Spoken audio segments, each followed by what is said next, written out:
Võttes telefoni kätte püstisena, pannes fotoaparaat käima või kaamera, no nii, praegu on nii-öelda fotoka peal, paneme kaamera peal, kaamera märk on niipidi, praegu on püstisena, aga kui me keerame teistpidi, natuke aega mõtleb, nüüd on kaameraga niipidi, alustab filmi nii, aga kui me alustame, näed, kui on keeramine lahti ilusti telefonil, kui me paneme nüüd püstise asendis filmima ära, siis keerates enam ei keera kaasa, film jääbki viltu. Paneme filmime, nii, nüüd on,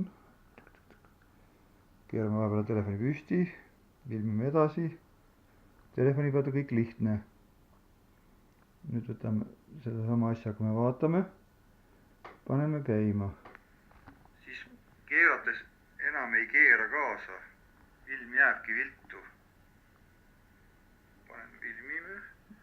Telefoni on lihtne igatepidi keerata, vaatan niipidi, kõik on väga lihtne. Filmime edasi, telefoni pealt on kõik lihtne.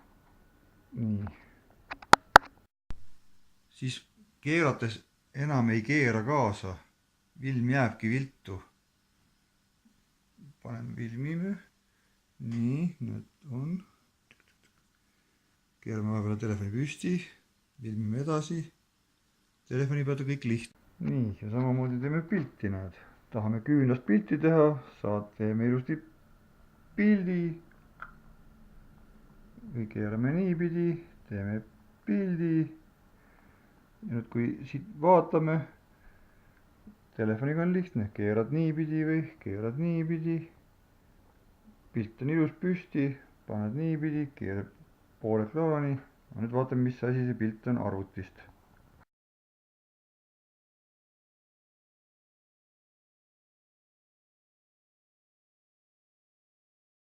Nii, professionaalne ajakirjandus, et kuidas ajakirjandus saadeti presidenti filmima.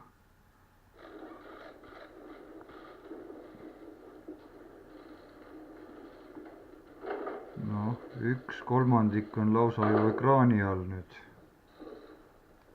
Nii.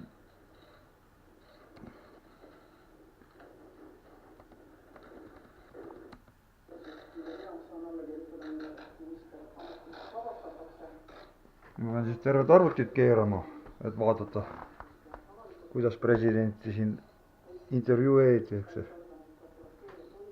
Oih, õnneks on läpakat veel saab keerata, aga telekat küll ei saaks ju.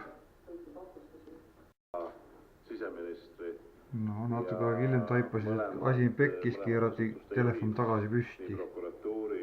No on see siis normaalne või?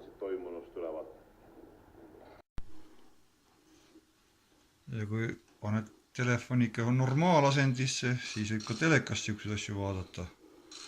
Muidugi jah, see on professionaalne ajakirjandus, mis siin toimub muidugi.